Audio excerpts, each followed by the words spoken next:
এদিকে শিক্ষা খাতে এবার টাকার অঙ্কে বাজেট বরাদ্দ বেড়েছে, যদিও শতাংশের হিসেবে তা খুবই সামান্য। চলতি অর্থ বছরে শিক্ষায় বরাদ্দ মোট বাজেটের 11.88%, যা গত অর্থ বছরের চেয়ে কিছুটা বেশি। যদিও খাতওয়ারি বরাদ্দ বিভাজনে শিক্ষায় বরাদ্দ রাখা হয়েছে 12.8%।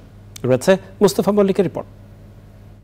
2024-25 অর্থবছরে শিক্ষা খাতে মোট বরাদ্দের প্রস্তাব রাখা হয়েছে 94,710 কোটি টাকা। মোট বাজেটে শিক্ষায় বরাদ্দ 11.88%।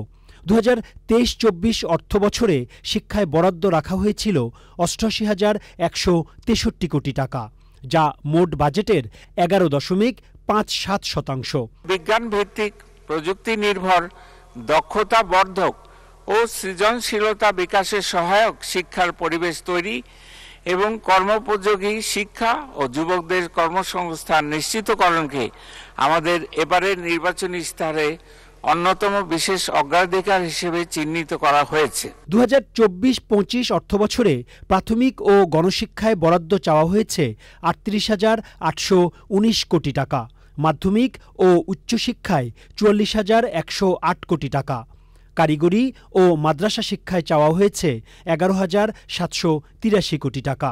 প্রাথমিক শিক্ষার স্তরে শিশুদের ঝরে পড়া রোধ করতে শতভাগ শিক্ষার্থীকে ইএফটির মাধ্যমে উপবৃত্তি প্রদান করা হচ্ছে। শিক্ষা গবেষকরা বলছেন, এই বাজেটে নতুনত্ব নেই।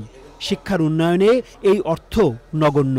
আমাদের যদি গুণগত উন্নয়ন, যে শিক্ষা বাজারমুখী শিক্ষা, যে শিক্ষা গুণগত শিক্ষা, সেই শিক্ষার ক্ষেত্রে আমার মনে হয় এই বাজেট তেমন কোনো প্রতিফলন, এই বাজেটে তার প্রতিফলন দেখা যাচ্ছে না। গবেষকরা বলছেন, এই বাজেটে শিক্ষা নিয়ে আন্তরিকতার যে অভাব তা স্পষ্ট।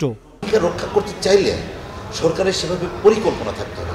দেখুন, আমার যদি পরিকল্পনাই না থাকে, আমরা বলছি না যে শিক্ষাক্ষেত্রে একেবারে এক রাতারাতি ঝাঁপ মেরে 20% দিতে হবে। নেক্সট 5 ইয়ার্সে আমরা 1% করে বাড়িয়ে 12 থেকে 17-তে যাব, তাহলে এটা কিন্তু অসম্ভব কিছু না।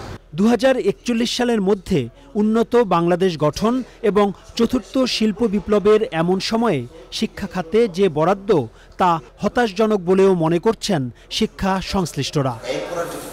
Mustafa Mallick, channel I, Dhaka.